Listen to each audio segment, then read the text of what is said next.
The previous song that we had sung together was Sweet Hour of Prayer, and I said how important it is for us to spend some time every day in conversation with the Lord, telling Him all our troubles and our worries, our joys as well. Now, Fanny J. Crosby was one of my favorite songwriters, and I was under the impression that the next song that we're going to sing was written by her, but I was wrong. It was written by Annie Sherwood Hawkes. Now, like many of the women in the 19th century, her life followed a very similar pattern. She had a very rudimentary education and then went on to be married. But she was a very gifted young woman. From the early age of 14, she was writing poetry. And she contributed a lot of these poems on a regular basis to a variety of newspapers.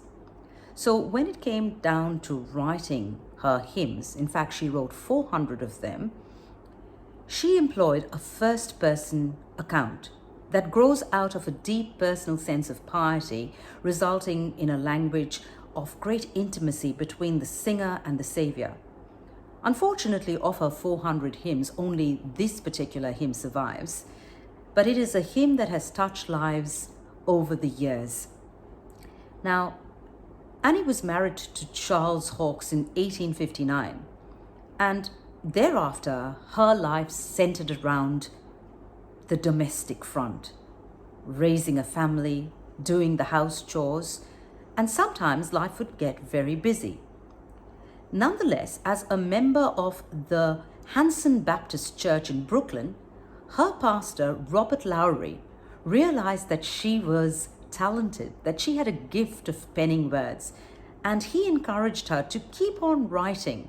Now, Lowry himself was a prominent writer of gospel songs, so he saw her potential, and he recalls that when she wrote this song, Annie was not very sure whether the song would be good enough.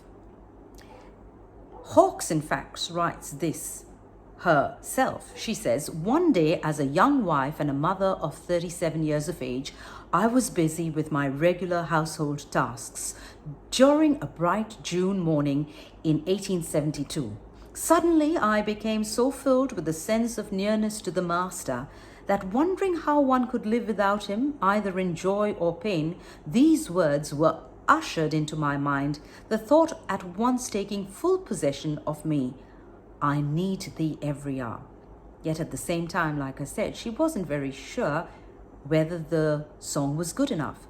When Lowry saw it, that's her pastor, he was so touched by the lyrics. In fact, he added the refrain and wrote the music for this hymn. And of course, even so many years later, this song, I Need Thee Every Hour, is a song that can touch us because it is something we can identify with.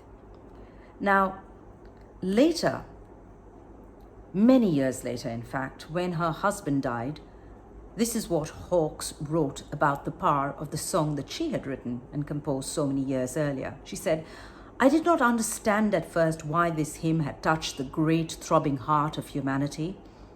It was not until long after, when the shadow fell over my way, the shadow of a great loss, that I understood something of the comforting power in the words which I had been permitted to give out to others in my hour of sweet serenity and peace." You know, I need thee every hour. If we would only accept that without God we are nothing, then we will have a peace that passes all understanding. Please join us in this beautiful hymn.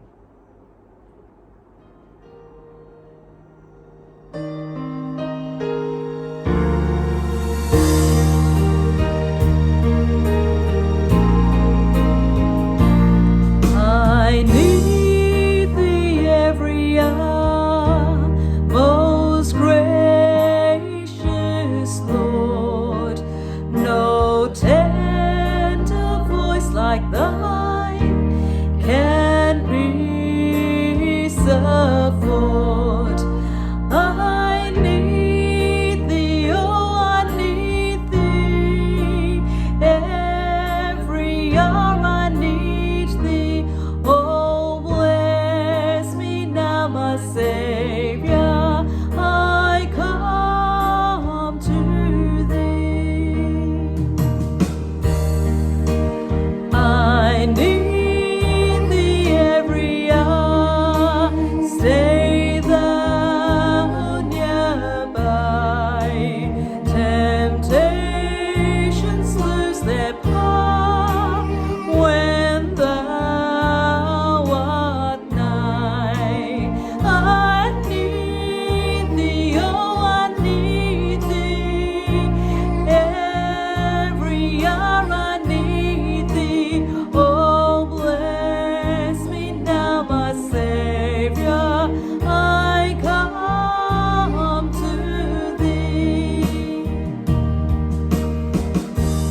I need thee every hour, most holy one.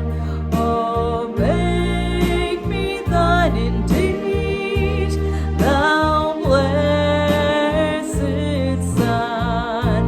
I need thee, oh, I need thee, every hour I need thee. Oh, bless me now, my Savior, I come to thee.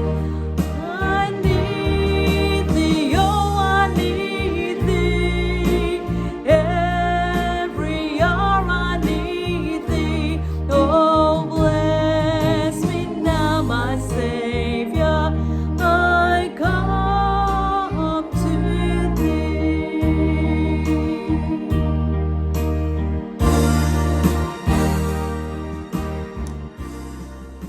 I don't know each of you personally.